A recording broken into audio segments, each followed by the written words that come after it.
मित्रों, प्रत्येक इंसान अपने बच्चों को पराक्रमी, तेजस्वी, अपराजेय, ओजस्वी और बलशाली बनाना चाहता है। पर यथार्थ ये है कि बहुत कम लोग इसमें सफल हो पाते हैं। अन्यथा प्रायः लोग जैसा तैसा परिस्थितियों से समझौता करते हुए, जोड़ तोड़ करते हुए जीवन जीने को बाध्य होते हैं और जुगाड़ के सहारे ही उनकी जिंदगी चलती रहती है।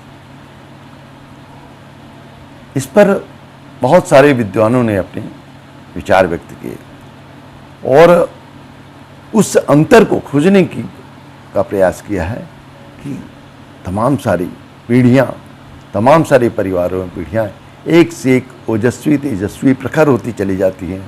और बहुतायत से ऐसी भी कहावत है कि जब एक समृद्ध पीढ़ी के बाद जो अगली पीढ़ी आती है वो प्रायः अकुशल, अकर्मण्य और सामान्य स्तर की ही होती है। इस दुविधापूर्ण स्थिति का विवेचन करते हुए मनोवैज्ञानिकों ने एक विशेष अध्ययन किया। उसमें पाया कि इसका कारण क्या है। उसका मूल कारण उन्होंने पाया ये परवरिश है। और उन्होंने कहा जो जागरूक होकर के दूरदर्शिता का परिचय देते हुए अपने बच्चों के पालन पोषण में दूरदर्शिता का वो अपनाता है, वो सफल होता है। और इसमें सबसे बड़ा उदाहरण उन्होंने दिया है पक्षियों के राजा बाज का, जो अतुलित बलशाली होता है। हजारों मीटर की ऊंचाई उसके लिए सामान्य होती है और उसके पराक्रम का लोग उदाहरण देते हैं, किंतु उसका यह क्रम यूं ही नहीं होता।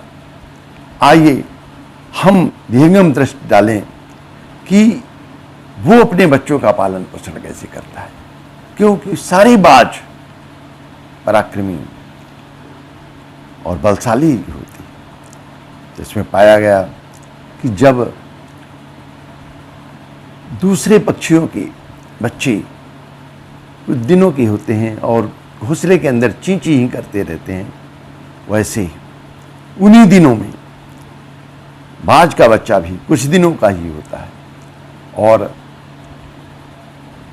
हल्के से पंख उसके आए नहीं कि उसकी मादा बाज उसको अपने पंजे में पकड़ करके हजारों फीट ऊंचाई में ले जाती है।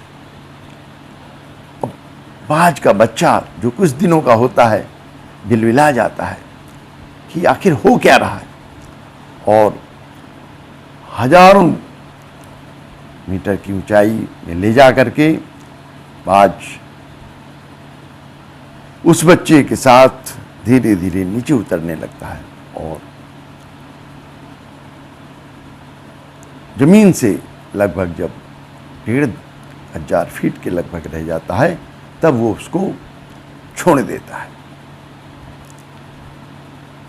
और धीरे धीरे अब बाज का बच्चा अकेला हो जाता है और घबराने लगता है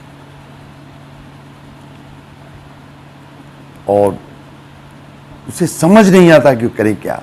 अपने छोटे छोटे परों को जैसे तैसे वो थोड़ा तो बहुत फड़फड़ाने की कोशिश करता है, क्योंकि अब उसके आगे विकल्प नहीं कोई बचता।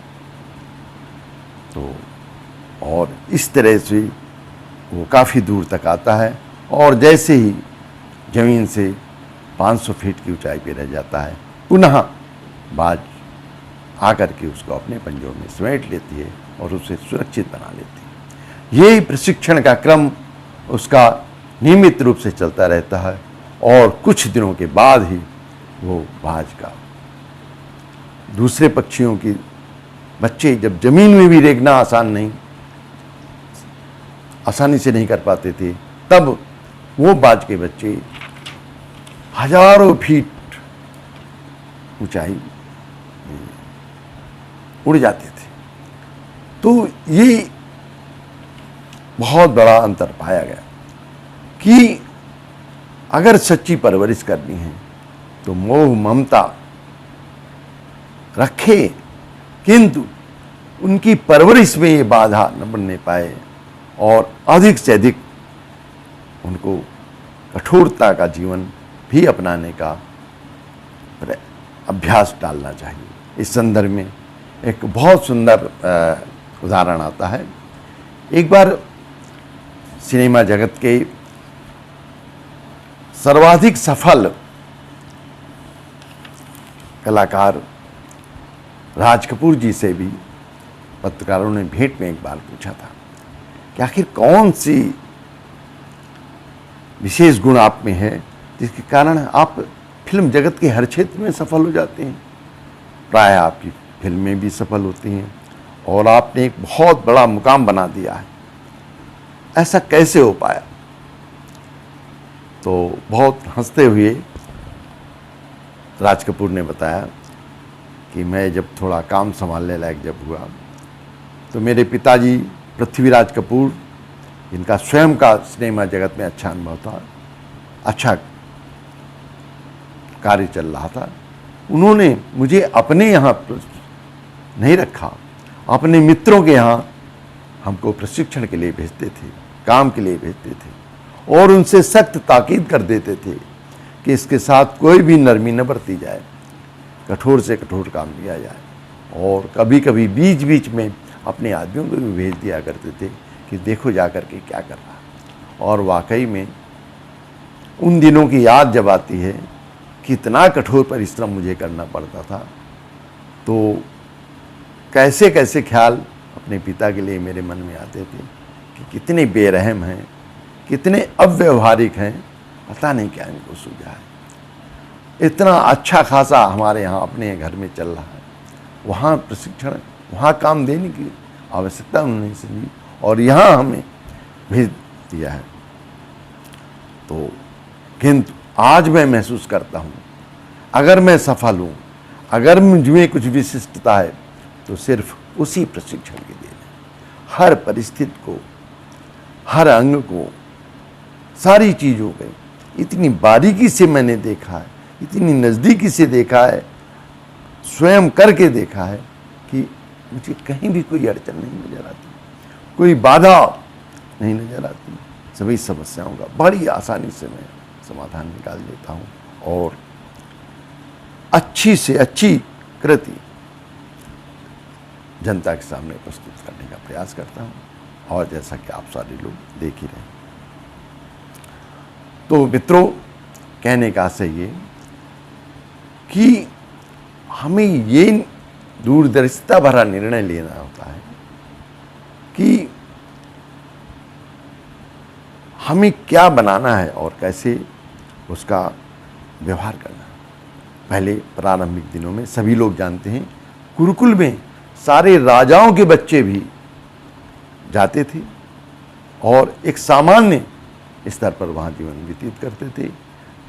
जंगल का कठिनाई भरा जीवन को व्यतीत करना पड़ता था, जिसका परिणाम ये होता था कि वे संसार की सारी परिस्थितियों से परिचित होते थे, कठोर परिश्रम के लिए बाध्य होते थे और गुरुजनों की आज्ञा पालन करने का अभ्यास का संस्कार उन्हें पहले से बन जाता था और तभी वो ओजस्वी, तेजस्वी, पराक्रमी और बलशाली बनते थे।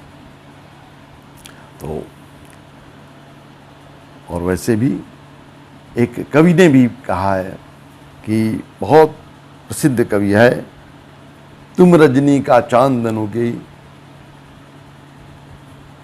या दिन का मार्तंड प्रखर, एक बात है हमें पूछनी, तुम फूल बनोगे या पत्थर। ये हमें निर्धारित करना है कि अपने संतति का निर्माण किस प्रकार करना है और उसी प्रकार का व्यवहार निर्धारण करना होगा। और जैसा कि कहते हैं, पालन पोषण व्यवस्थाएं सुविधाएं सब देनी चाहिए, किंतु कर्मठता, परिश्रमशीलता, कार्यकुशलता में कहीं भी समझौता नहीं होना चाहिए। यही शायद परवरिश का सबसे बड़ा स्रोत है। तो हमें बाज से बच्चों की परवरिश कैसी की जाए, इस पे बहुत बड़ा लेसन लेने की आवश्यकता है। धन्यवाद।